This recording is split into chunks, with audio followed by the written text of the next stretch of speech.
Өкмөт азык-түлүктү атайын арзандатуу келишимин түздү. Кыргыз-Кытай чек аралары убактылуу жабылат. Коопсуздук 2021 аталышындагы аскердик машыгуу башталды. Бишкек-Ош унаа жолунда оор жүк ташуучу унааларга убактылуу чектөө киргизилди.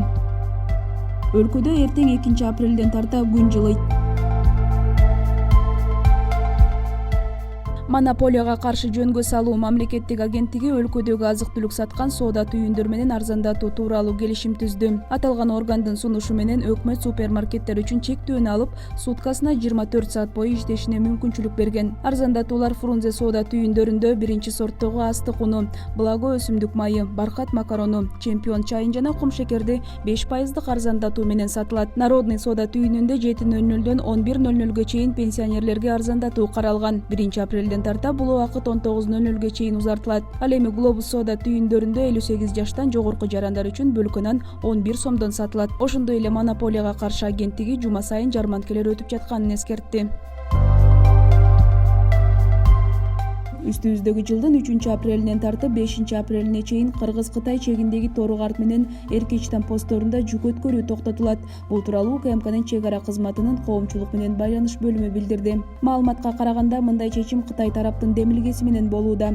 Кытайда салтка айланган өлгөндөрдү эскерүү күнү Цинмин майрамына карата 2021 жылдын 3-5 апрель күндөрү Тору-Карт автожол жана Эркечтан автожол көзөмөл өткөрмө бекеттери жүк алып өтүүчүлөр үчүн убактылуу жабылат. Транспорт каражаттарын өткөрүү 6 апрелден тарта жанданат деп айтылат маалыматта. Белгилей кетсек, 2 пункттен өзгөчө алгоритм менен иштейт. Анда Кытайдан Кыргызстанга гана жүк өтөт.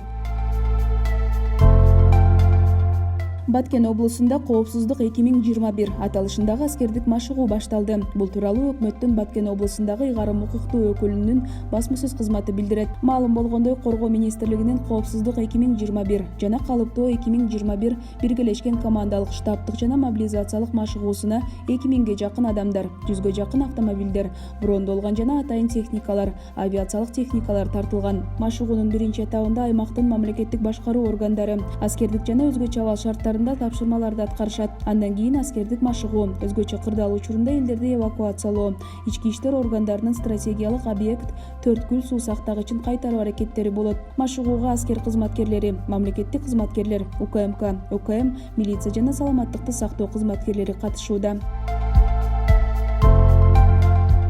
Бишкек-Ош унаа жолунда жүк ташыган унаалар үчүн убактылуу чектөө киргизилди. Бул тууралуу өзгөчө кырдаалдар министрлигинин маалымат кызматы билдирет. Маалыматка караганда, учурда жаап жаткан карга карабастан Бишкек-Ош унаа жолу жеңил унаалар менен кичи автобустар үчүн ачык. Ашууларда кар жаап жаткандыгына байланыштуу унаа тыгындарын болтурбоо үчүн Сосновка постунда оор жүк ташуучу унааларга убактылуу чектөө киргизилген. Эртең мененки саат 6:00га карата Бишкек-Ош унаа жолунда тыгындардын алдын алуу жана болтурбоо максатында жерине абалды байкоо жана координациялоо үчүн өзгөчө кырдаалдар министрлигинин Чүй облусунун Жайыл районунан ыкчам топ Төө ашу ашуусуна чыгышып, абал турукташкандыгына байланыштуу иш ордуларына кайтып келишкен.